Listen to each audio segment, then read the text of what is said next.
Salam lestari, salam konservasi.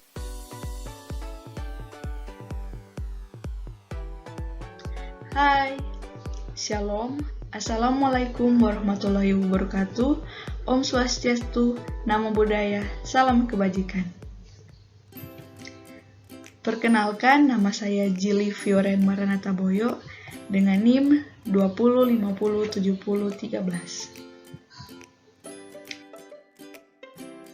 Di video ini, saya akan menjelaskan tentang daur biogeokimia untuk memenuhi tugas mata kuliah ekologi dengan dosen pengampu Profesor Dr. Arijani MS dan Dani Christian Posuma SSI MSI.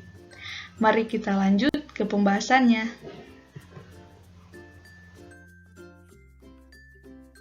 Yang pertama, kita akan membahas tentang apa itu daur biogeokimia. Jadi, di alam terdapat suatu siklus yang terjadi secara terus-menerus yang dikenal dengan sebutan daur biogeokimia. Daur ini merupakan perubahan ataupun pertukaran yang terjadi secara terus-menerus antara komponen yang hidup ataupun yang tidak hidup dengan komponen biosfer. Karena daur ulang materi yang terjadi melibatkan komponen hidup dan juga tidak hidup.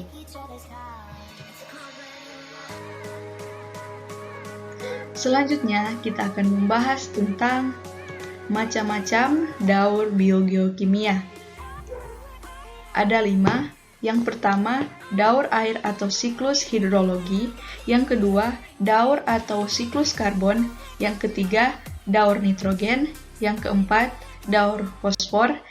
Dan yang kelima, daur belerang atau sulfur. Kita lanjut. Kita akan membahas tentang daur air. Daur air merupakan sirkulasi air yang berasal dari atmosfer ke bumi. Kemudian air tersebut kembali lagi ke atmosfer. Siklus ini disebut juga dengan siklus hidrologi, yang mana di dalamnya terdapat berbagai tahapan, yaitu kondensasi, presipitasi, kemudian evaporasi, serta transpirasi. Daur yang kedua adalah daur karbon. Daur ini merupakan proses dari karbon yang mengalami pergerakan dari satu tempat ke tempat lain, disebut dengan siklus karbon.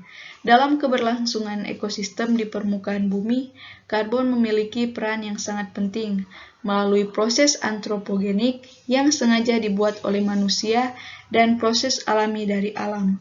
Karbon dapat dihasilkan.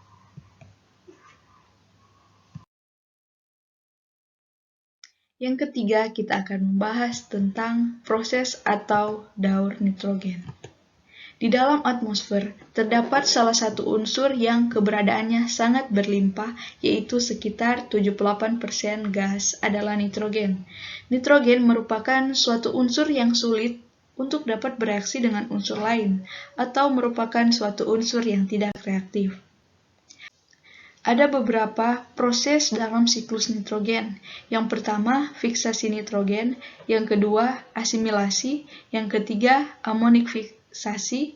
Yang keempat, nitrifikasi. Yang kelima, denitrifikasi. Dan yang keenam, ada oksidasi amonia anaerobik. Selanjutnya, kita akan membahas tentang siklus atau daur fosfor. Daur fosfor merupakan proses perubahan fosfat anorganik yang berasal dari perubahan atom fosfat organik. Tentunya pada akhirnya akan kembali ke tanah. Salah satu dari komponen fosfor yang telah digunakan dalam komponen-komponen yang dapat membentuk tulang dan gigi.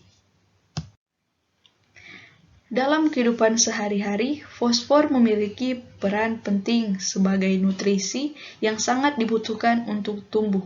Hal tersebut dikarenakan fosfor bisa mempengaruhi sel yang sedang berkembang dan sebagai kunci dari molekul komponen lipid yang menyimpan banyak energi. Apabila terdapat tanah dengan kandungan fosfor yang kurang, tentu akan mengakibatkan hasil panen suatu tanaman akan menurun. Dua bentuk senyawa yang sering ditemukan di alam adalah senyawa fosfat organik, seperti manusia, hewan, serta tumbuhan, dan senyawa fosfat anorganik, seperti tanah, air, serta bebatuan.